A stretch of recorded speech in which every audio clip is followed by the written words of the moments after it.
Good afternoon. My name is Surendra Kumar Rajput and I am BTech graduate. Currently, I am pursuing a data analysis course from the Trinity. And in this video, we discuss about the bank loan case study. So, इस video में हम bank loan case study का data का analysis करेंगे और इसमें जो हमें टास्क दिए हुए हैं उनको कंप्लीट करेंगे। जैसा कि मैं दिखा रहा हूँ अपनी स्क्रीन में, यहाँ पे बैंक लोन केस स्टडी का हमें जो केस मिला है, ये है। और इसमें हमें डिफरेंट जो केसेस दिए हुए हैं, डिफरेंट टास्क दिए हुए हैं, जिसमें से कि एक identify missing data and deal with the it approvability and second task है हमारा identified outliers in the data set.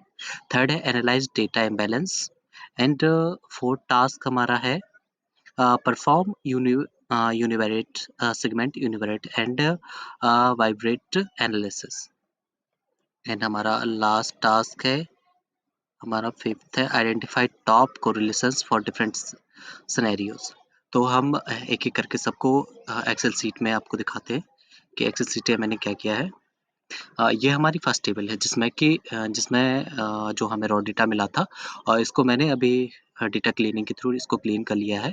इसमें से जो भी हमारी नल वैल्यूज़ थी, जो हमें कॉलम्स इस्तेमाल नहीं करने थे, जो यूज़ में नहीं थे, उनको हटा दिया है डेटा क्लीनिंग के थ्रू।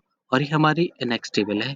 इसमें जो हमें रॉ डेटा मिला था उसमें जो नल वैल्यूज़ थी, एम्प्टी वैल्यूज़ थी, जो कॉलम्स हम इस्तेमाल नहीं थे, जो रोज़ हमें इस्तेमाल नहीं करनी थी, उनका जो कोई काम नहीं था, जो हमें बिल्कुल रिलेवेंट नहीं थी, उनको हटा दिया गया है।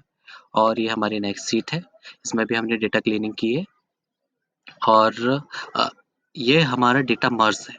इसमें हमने क्या किया है कि जितने हमें डेटा मिला हुआ था उनको मर्ज कर दिया है, जिससे कि हम जो भी केसेस करें वो आसानी से हम सॉल्व कर सकें और डेटा को एनालाइज़ कर सकें।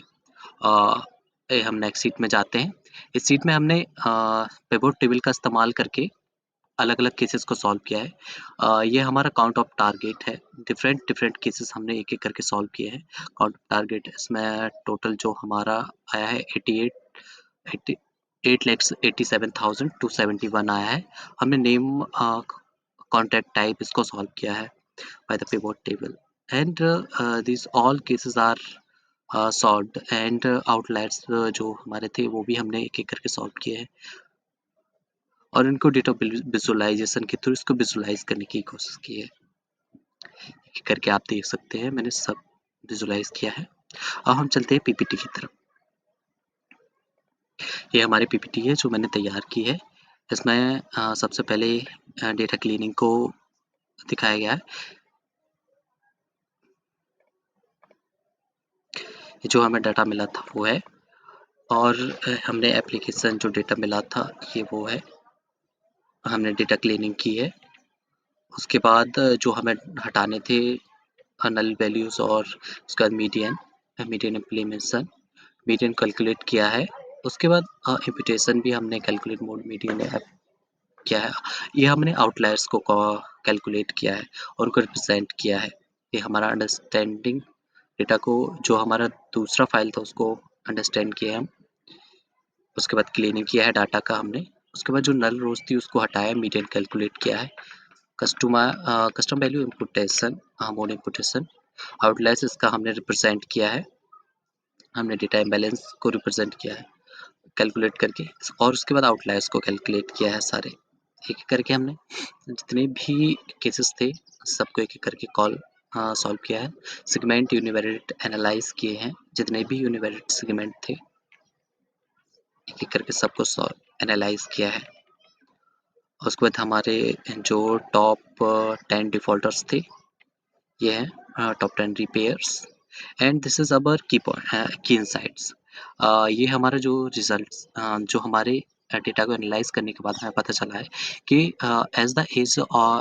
as the age and years of experience increase, the chance of the defaulting decrease. So the bank should prioritize order and experienced client. Age by age जब एज बढ़ती है तो जो हमारा एक्सपीरियंस कस्टमर होता है उसका डिफ़ॉल्टिंग का चांस कम होता चला जाता है। ऐसे ही जब मेल क्लाइंट्स होते हैं वो कंपेयर टू फीमेल क्लाइंट्स के ज़्यादा डिफ़ॉल्टर देखने को मिलते हैं। उसके बाद हम रिज़ल्ट देखते हैं। इसमें हमने बताया कि this project involved extensive use of Excel. The major challenge was working with such huge data. This project helped me understanding how to work with huge data.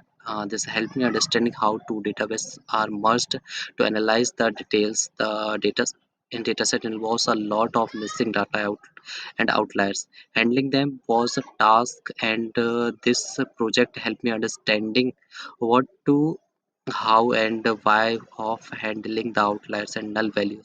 The project also helped me discover new add-ins such as data analyze. So यहाँ पे हमने पूरा data analyse किया है. I hope ये आपको अच्छा लगा हो और यहीं पे हम इसको ख़त्म करते हैं. So thank you.